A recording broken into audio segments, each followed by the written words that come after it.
What are the potential benefits and drawbacks of Obi's return to the PDP, and how do you think it will affect the party's internal dynamics and external relationships?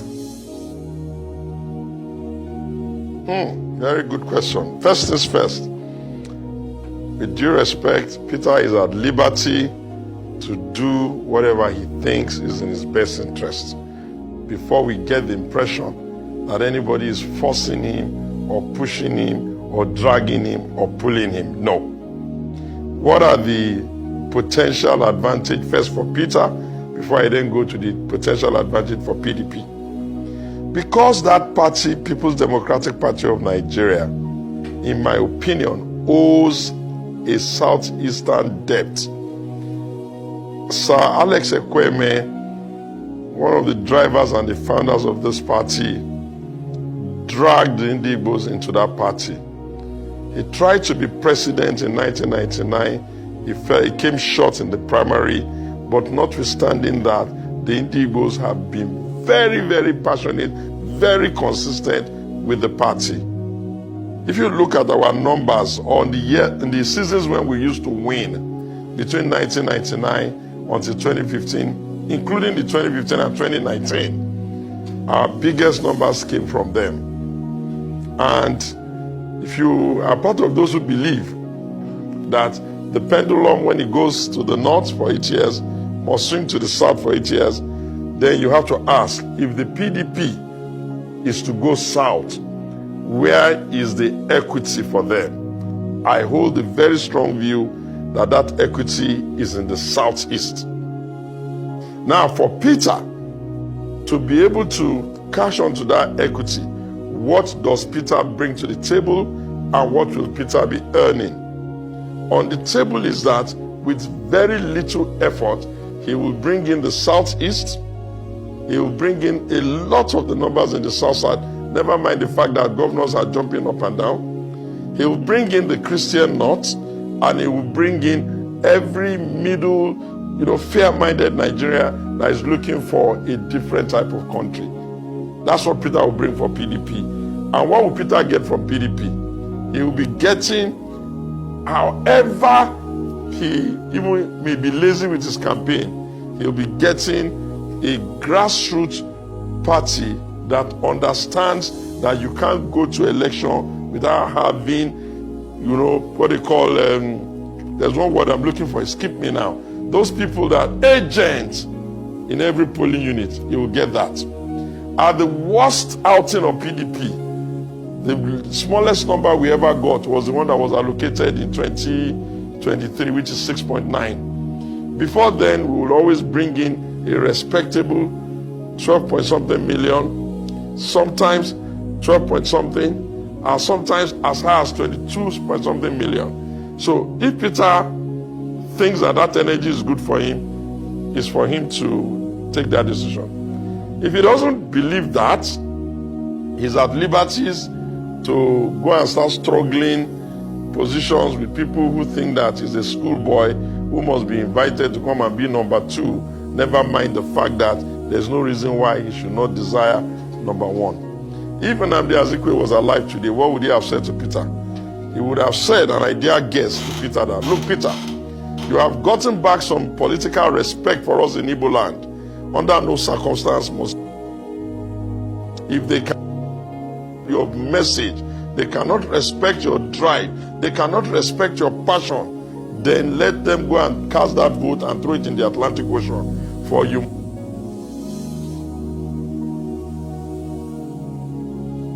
That's Peter's business. Now, for the PDP itself, because the party is not doing too badly at the base, they don't have much problem at the grassroots. They don't have much problem at the states. They don't have much problem at the zones. Well, allow me to interrupt just for the sake of time. Oh, yeah, and also on the same day, since we are talking about the PDP now, and the plot is thickening, what lessons do you think that the PDP have learned since the last elections and Peter Obi's departure? And the significant impact he had under Labour Party and, of course, the Obidients, which he will most certainly be bringing along with him if he does join the PDP. just before just after the primaries that produced the president, the ticket in the hands of His Excellency, the last candidate, they had called a meeting of some of the stakeholders, and I had been brave enough to stand up in their midst to say, dear beloved PDP, you cannot have a Peter Obi problem, have a Wike challenge at the same time. You are not going to make it. Unfortunately, his words are words, but if only they know the amount of research that goes into thinking before you can offer them words. Did we make it? In the middle of that campaign, let me share this with you for the purpose of experience. When the campaign was going on and everybody was settled, and our rivals, the APC, started introducing the concept of placeholder, I ran to his ally, Mimiko, and asked that they should please get Peter back into the room with me. Myself, Mimiko, and Peter, and I begged Peter, I said, Peter, now you have gotten to the point where nobody can ignore you. Why don't you let us go back to the PDP and make you the vice president and use Okowa for a placeholder, because it's not going to bring anything to the table anyway. Peter was a little bit willing and, a little bit undecided. I reported it back to the PDP that at this material point in time, do what our rivals have done. Use Okowa as placeholder and get Peter back. I called the civil society leaders. I said, okay, what do I need to do? They told me, fund a meeting. If you fund that meeting, we'll do a communique, blah, blah, blah. They didn't listen. Did we win? Okay, we didn't win. What lessons have we learned? Very simple lesson. The political parties on their own can no longer insist that people are just going to vote for you because you are shouting your slogan. The nation and the electorate and younger people are now looking for a different type of leader. I'm not saying that Peter can do it all by himself without help, don't get me wrong. And I'm not saying that others cannot win, that's not what I'm saying. But I'm saying that if the energy that is driving conversation is anything to go by, they should just beg him back and they should stop playing games. And we can then solve the southeastern debt we have. And I believe that the PDP must have learned a serious lesson, which is that you can't undermine the gist that has been giving you the most numbers. The only time we struggled was when the Igbos were not backing us. Every time the Igbos had backed us, we didn't struggle.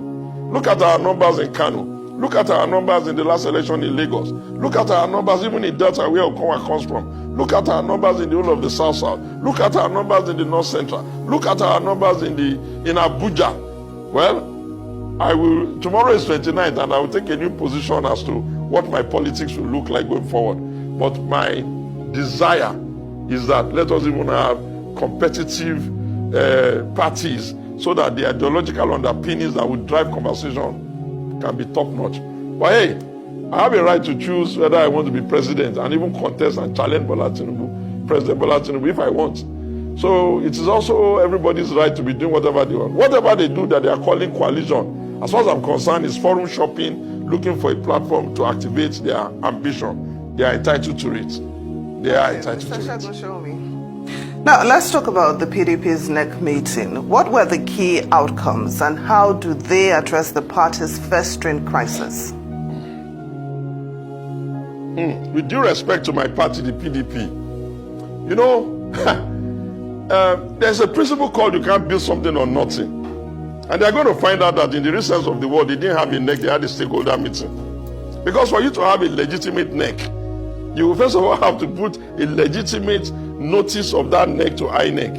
And that legitimate notice of neck must be signed by whoever is the publicity secretary and the chairman now in acting. If you did not inform, INEC of a legitimate neck, every decision you have there is stakeholder. It's part of the reason why you saw that they couldn't even take any serious decision. They couldn't say yes, they couldn't say no, they couldn't be truthful, they couldn't even be strategic. But hey, it's not bad. The things that we are struggling with, every big party will struggle with it. The APC is still at its infancy.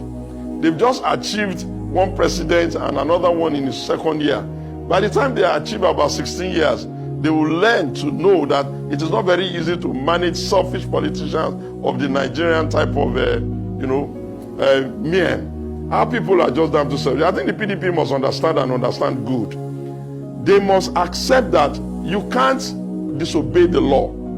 You can't disobey your constitution. You can't disobey the courts.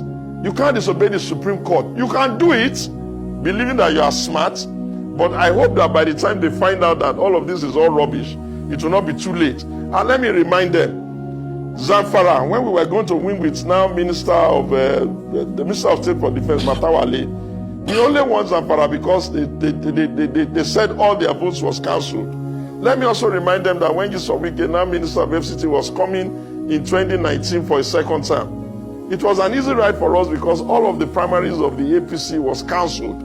So if it can happen to them, if we are not very, very careful, it can happen to us. But hey, maybe people like His Excellency and those that are driving the coalition, maybe what an elderly man can see standing, maybe truthfully, what an elderly man can see sitting, maybe truthfully, young people cannot see it even if they climb the tallest Iroko tree.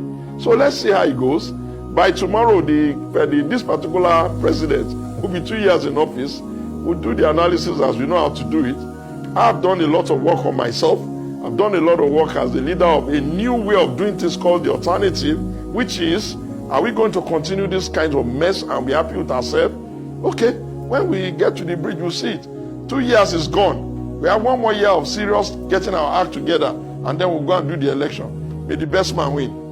Serious getting of an act together. That's actually what the PDP is. That's the new season that they're in. But we know that Bukola Saraki, there's a Bukola Saraki Reconciliation Committee set up to address the many internal disputes within the party. Do you believe that he has the capacity to bring around some kind of some semblance of peace, especially between this Wike issue, the national chairmanship issue? We also know that there was the settling of a zoning committee at the NEC recently. What do you make of those developments? I trust Bukola Saraki, former senator. I trust him very much to the extent that he understands the issues.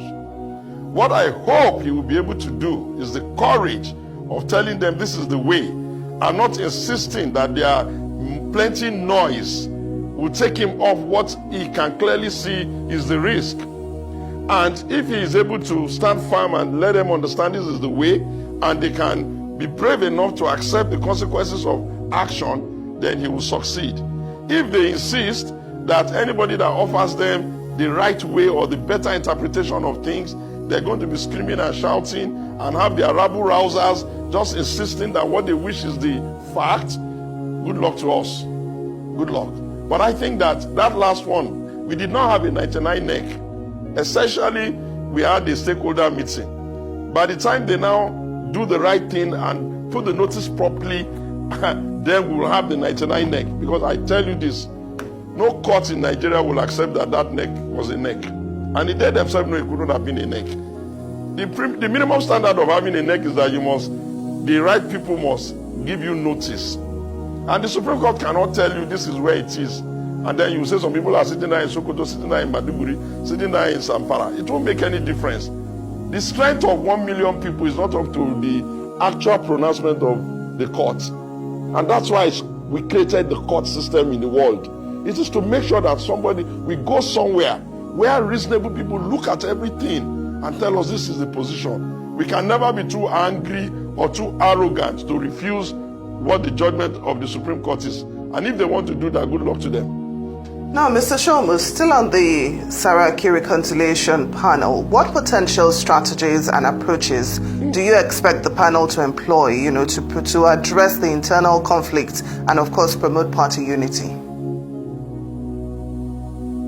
Well, I think that in the first instance, let us even step over who is secretary. Once we step over that one, then the next thing is that we're now going to go and sit down and determine what is the basis of that convention so that we can just say enough.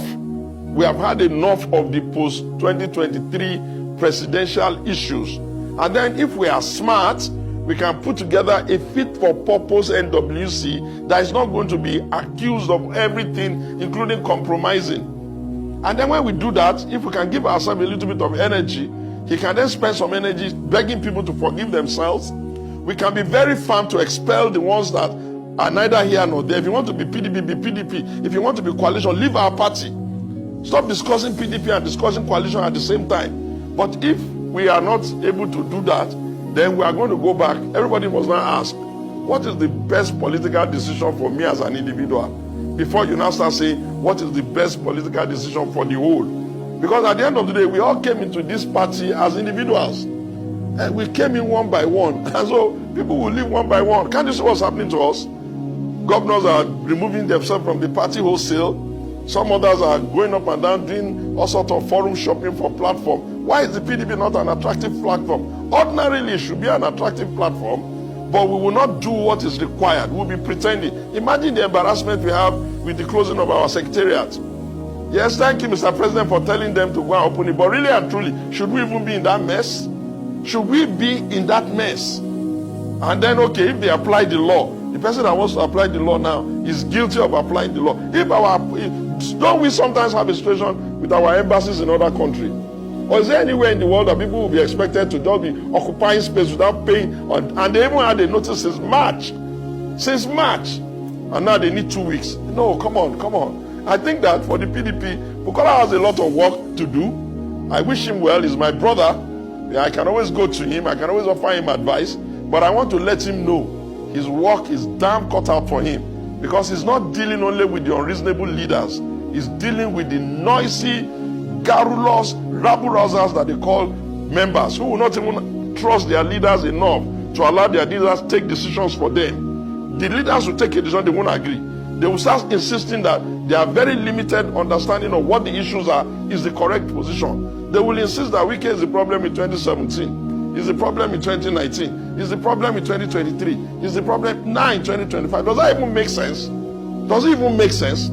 Everybody will be accusing one person instead of them sitting down and just solving the problem where they are. Well, I'm sure that the man who said, bring the broom, sweep them clean, was quite prophetic.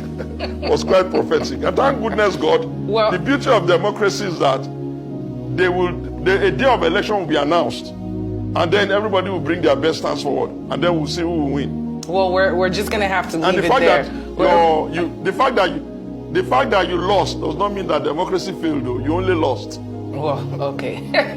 Segun Showomi, great to have you on the program today. Thank you so much for